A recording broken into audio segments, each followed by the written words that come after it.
Hey man, I want to welcome you to the final episode of season one of The Man Identity. Now, last week was, I guess it was really kind of the grand finale of the season. Matthias wanted to call it that. And I think it was spot on. We looked at really kind of a challenge as a man. How do I face what is going on in the month of June in America and part of the West, the celebration of pride, LGBT pride. And when I find my identity in God, and God's design for who I am and what marriage is, what sexuality is. How do I navigate through all that? And Matthias and I had a really good conversation on that, and it connects to the blog post that I put out on my blog, kingdomology.com. But here we are. The final episode. I wanted to conclude by just telling everybody what we're doing and looking at the future. The first thing I want to do is I want to thank Matthias. Matthias has done a great job being my co-host.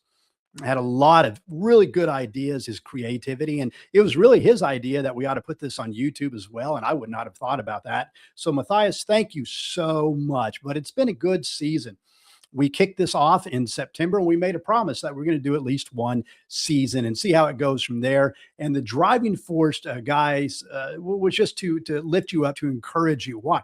Well, because we live in a culture today, especially in the West and especially in America, that is really beating down men. And from our deepest spiritual DNA, we know we're guys and we want to rise up, we want to make a difference, but we're called toxic and things like that, which is really what we hit on in the first episode. And I kicked that episode off by reading a poem that was written 100 years ago, Rudyard Kipling. And and it just gets to that last stanza. If you will do this, you will be a man today. You will be a man someday, my son. And I like that challenge that you can rise up, guys. And the first episode we kind of set the stage. We had some guests from different parts of the world. Max over there in London, Wolfgang in England, and some really smart guys here in America looking at the problem. This tension that we know we're men, we know we're created in the image of God, even though we don't formulate it that way. We may not be able to formulate it that way, and we're pushed down. And why is it that guys like Andrew Tate, Andrew Tate's just a jerk, but why is it that so many young men are following him? Well, when you get told you're bad, you're toxic, and you're pushed down, and someone comes along and says, hey, no, you are a guy, you are a man, you do have value, you do have purpose, stand up and be that. Well, that's why they follow him. So we wanted to reach out and we wanted to encourage you guys to be the men that God created you to be, to find your identity, being created in God's image, and to rise to that. So we had a lot of good episodes. We had a lot of good content. We had some inspirational episodes. Episode number 2 with Steve Spicer, co-founder and president of Mark Men for Christ. And he talked about, living out your mission. Now, on a side note, if you live in the Houston area, most of our listeners are here from the Houston area, on October 2nd through the 4th, it's a Friday through Saturday, there will be another Mark Men for Christ phase 1. And Steve Spicer will be at that. I will be on staff for that. But I want to encourage you, if you thought about going to a Mark Men for Christ phase 1, to just go to the website right now and register for that. But we had inspirational episodes. We had some kind of heady episodes. We got down into some academics. We talked about reasons why you can trust the Bible and develop a worldview, a biblical worldview. We had a great episode with Justin Brierley, author over there in England, The Surprising Rebirth, Belief in God. And Justin has written some other books, a great academic. And actually, I kind of felt like that was my worst interview of all, but he graciously hung with me. We had a good episode with Dr. Joe Rigney, the book Leadership and Emotional Sabotage. And he's just talking about the culture that is pushing back and expecting us to take empathy, even to the point of sinning, where we ignore truth. And uses the word gravitas in there. And that's a good man episode. That's a good man word. We had some episodes that were just fun. My personal favorite, 4 old guys in classic rock. And it was just a fun episode. Now, there were lessons in it, but it was just a fun episode. We actually had 2 ladies in the season. Angie Brower of Rotha House International, and she's a brilliant woman, and she talked about trauma. And guys, I get it. A lot of men, young men, have experienced trauma in our lives today, and not trauma in the sense of stepping on a landmine in Kuwait or something like that.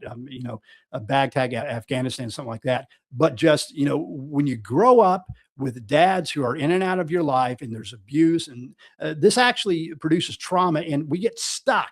Well, the goal of all that is not to overly be empathetic, but we want to acknowledge the pain, but we want to call you to work through that. And Angie talked about that. We also had Renee Webb on it. She wrote a great book called Male and Female, and she talks about the reality that there is, again, this pushes against the narrative of the world that we live in today.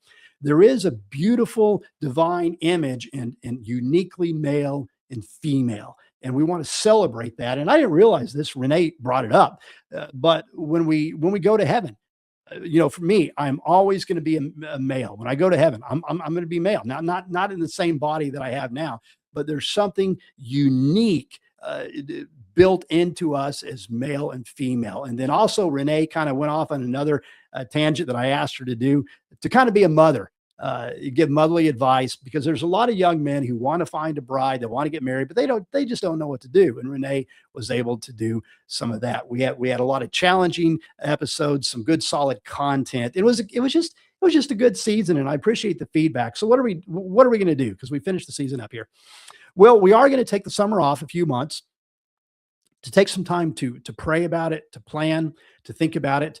One of the options that we're looking at is the idea of just doing 2 episodes a month. For example, maybe the first and third Monday of the month to have the episode drop, which will give us more time to be more strategic, give me more time with everything I've got going on to research a little bit more, to plan a little bit more, and give a little bit more tight content.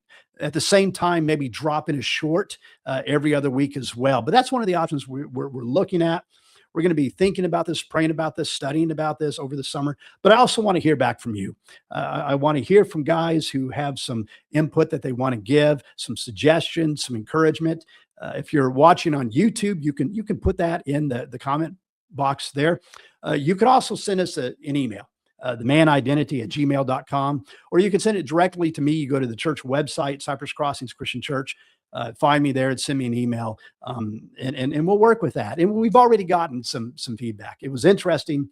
This past Saturday, I got a text from a guy named Mike C, SEA. Mike is originally from Canada. He has been in the radio industry all his life, and he's got a podcast called Mike C podcast. And Mike texted me. He said, "Hey Steve, how's it going? Been listening to your episodes, really, really good." So we do want to get your feedback and all that as we pray about where to go in the future. Now, here's what I want to do. I just don't want to leave you hanging. I do want to give you some challenges for the summer. Okay. First challenge is, you know what? If you haven't picked up all the episodes, go back and do it. Go back and get the episodes that you missed, whether you're listening on podcast, Apple or Spotify, or whether it's on the YouTube that Matthias set up. And if you're watching YouTube, please subscribe to that. If it's the Apple or Spotify or one of the other platforms, like it and then share it. If this has been an encouragement to you, we want to ask you to share it. Here's another challenge. Think about all the little challenges that we gave throughout the season. Part of it is just really simple.